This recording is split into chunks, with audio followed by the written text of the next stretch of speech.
So for example, this is hips moving forward, but not quite, because the back doesn't change. It's only a belly that is added. If we take this as a starting point and then we add a belly there, all we are doing is pushing the front forward. Yeah.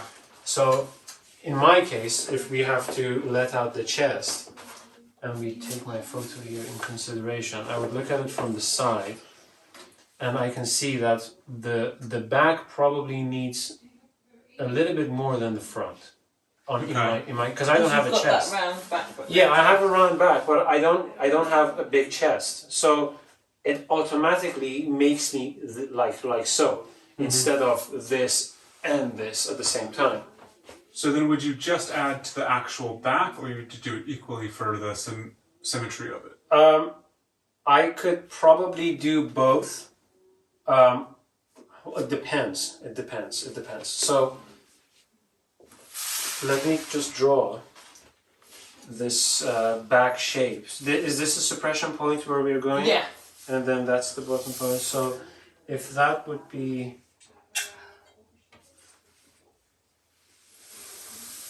Okay, I have another question on body shapes like us.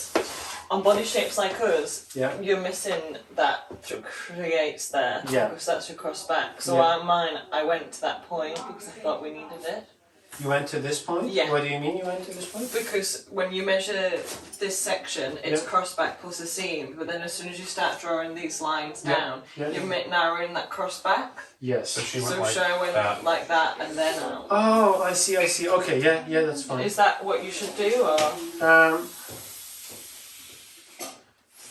Yeah. Oh, okay. Let me describe this. What I should do. Because it made it really round, but then I thought maybe I need it because I need to make sure I hit that cross back measurement. I understand. What I have to do in this case is shimmy all that way. Yeah, and probably establish this line first in the order of generating these points. This line has to be drafted first, and then from this point we should measure backwards. Oh, interesting. Yeah. Because that would actually add to your chest, because if you're going from here, that's already giving you an extra quarter 3/8. Yeah, and then you don't lose from your cross back either. So that it's just a change of orders.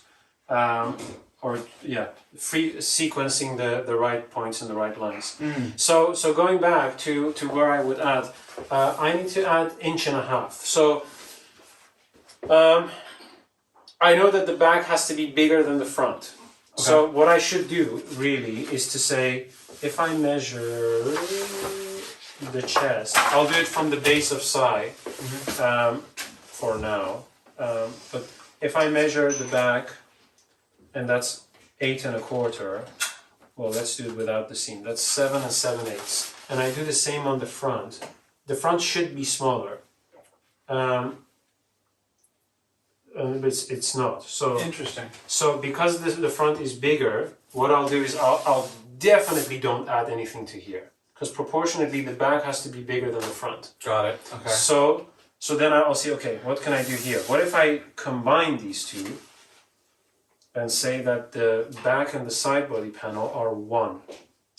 So that's going to be 10 3/4. This is, what was that, 9? That was 9 and something. Yeah. Okay. So we're good here.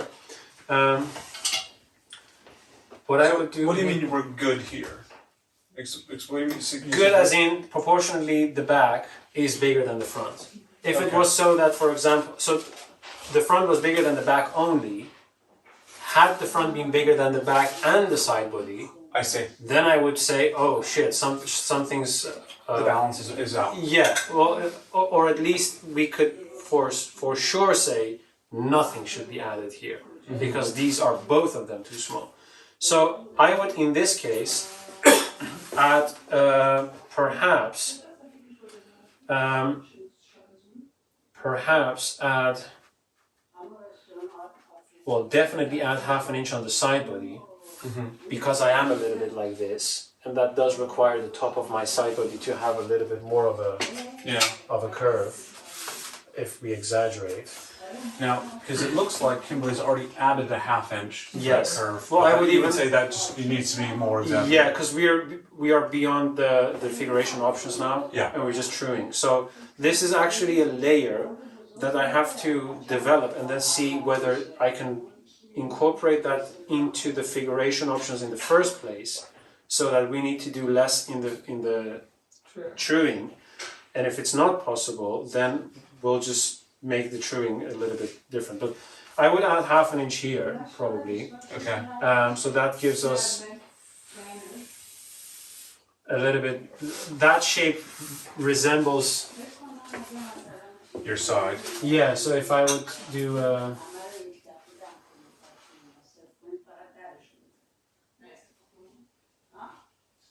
Oops. If I would go from the back there into the side. But I can have a little bit more of a curve. Got it. Yeah. One of the things I always think about when I've been making the patterns is the only areas that I'm allowed to kind of mess around with these seams and these seams because of our back suppression seems to be fairly anchored. Yeah, it's not going to change much. We breathe, we move. Yeah, this is quite pliable. Yeah, but also here, even though you are very round. One of the things that you told us early on was you don't want to make this overly round. Yes. And I think when I look at your side, instinctively, I want to give this a lot more round to add to the chest. Yes. Measure. I understand. But that's wrong, essentially. It is wrong because, and I'll tell you the reason why. So. The law of the concave line. Yeah, well, let's see. Okay, so let's say we have a back.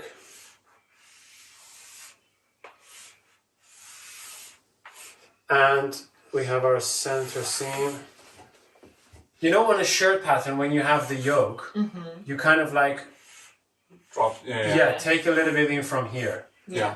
Now that definitely makes the whole back panel really round because it takes in exactly there, and the end of the dart gives it on the blades, and then when you look at it from the side, it really does look round. And usually the reason why people wedge on the jacket, on the jacket, is to give that roundness. Yeah. So the roundness of the back is primarily because of the volume that we have in this area, and the highest prominent point is here, half the back panel, so like 1/4 of the total back. And so this is where the real surplus is created, or perhaps here if you want to displace your darts in whatever way. But because this area is hollow, and if you take a sectional view, the back really looks like this.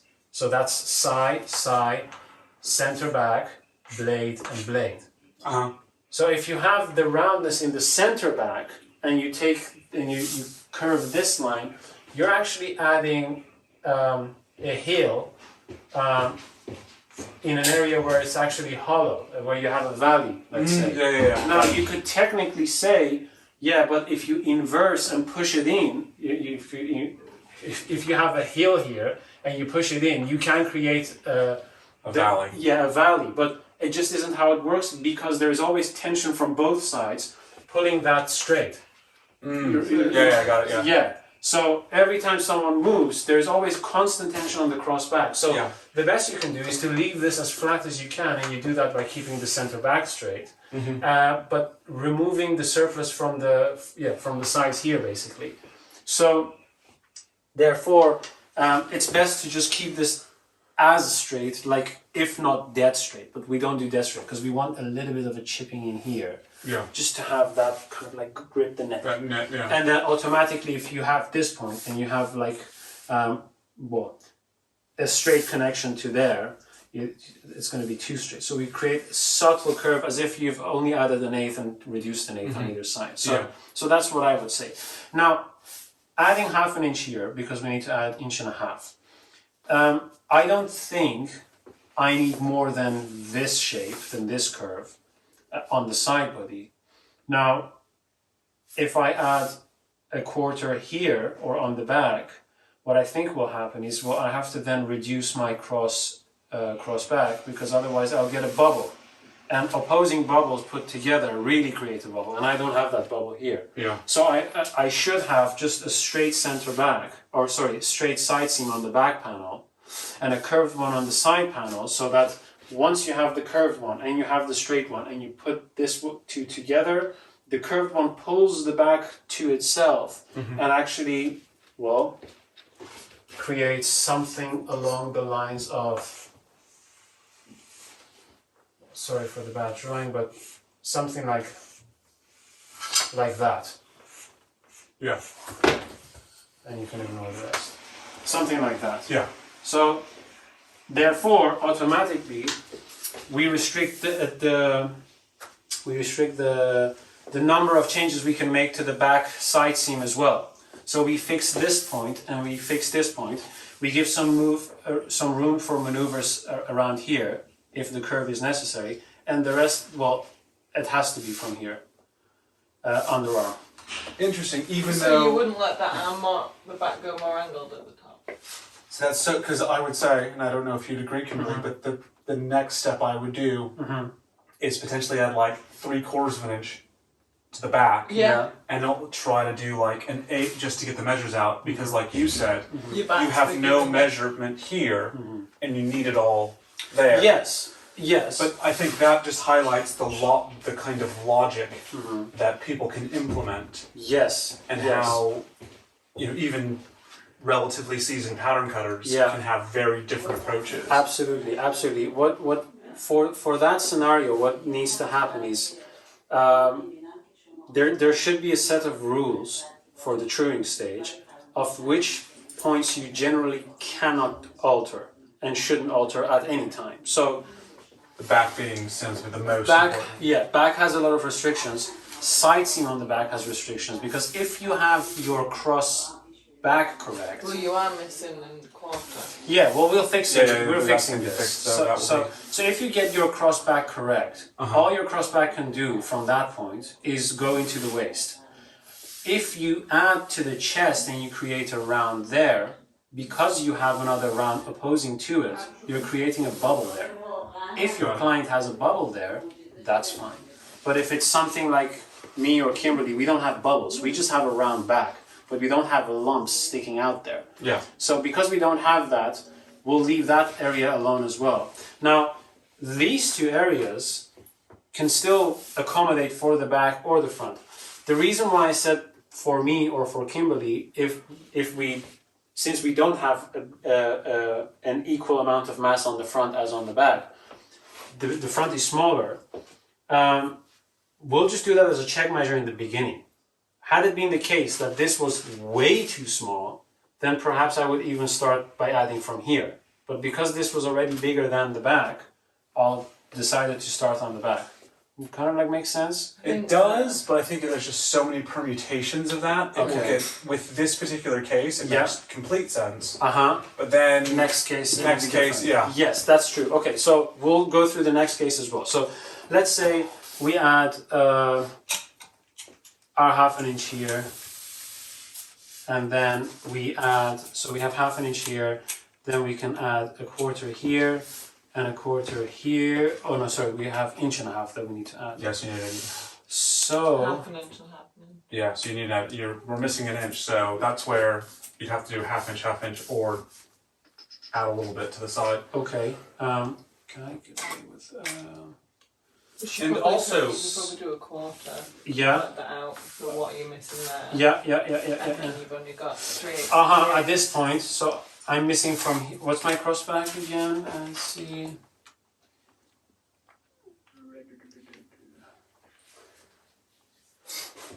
Is the front edge as kind of immovable as the back? Yeah. Yeah, 18, it's fixed, yeah. So I need 18, you said? So That's that's the same. plus the seam, so that's gonna be, 9 3/8. 9 3/8. And then so 9 is the actual 9 step, and that's the side. And then that's the seam. Okay, fine. So that automatically then adds a little bit to here, which is not a lot, but It gives you a little bit. yes, it gives about an eighth. Okay, fine.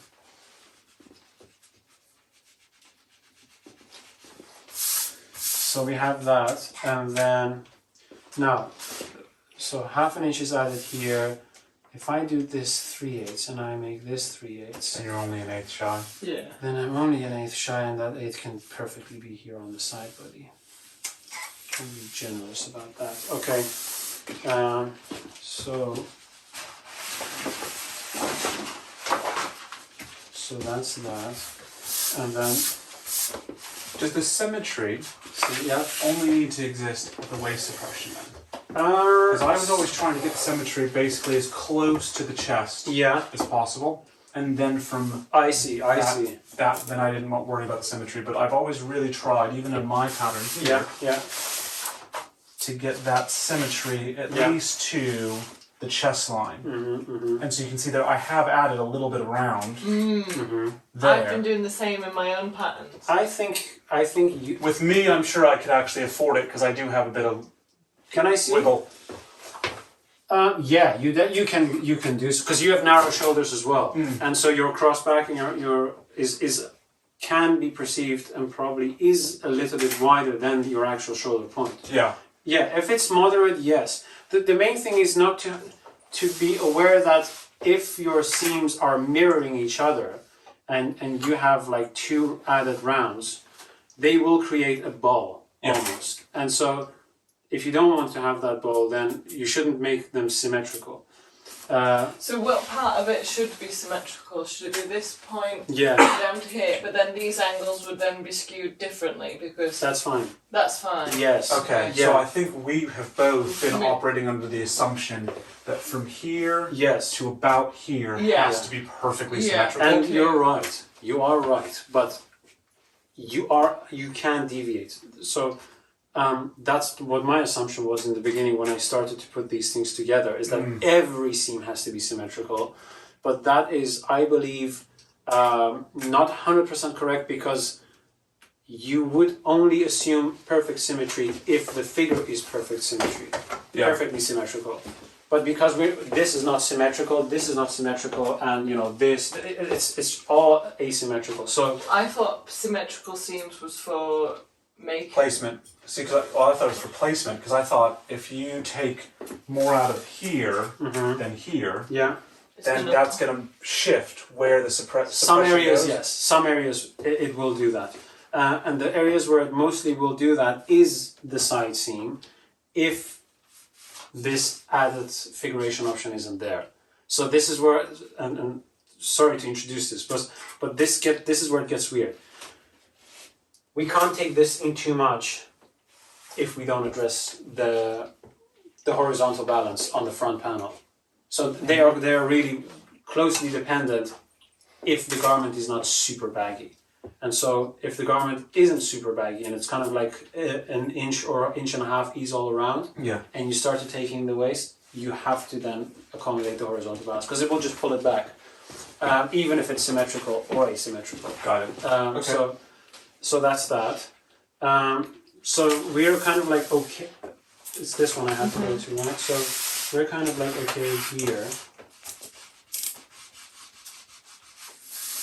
All right, and then here, this one,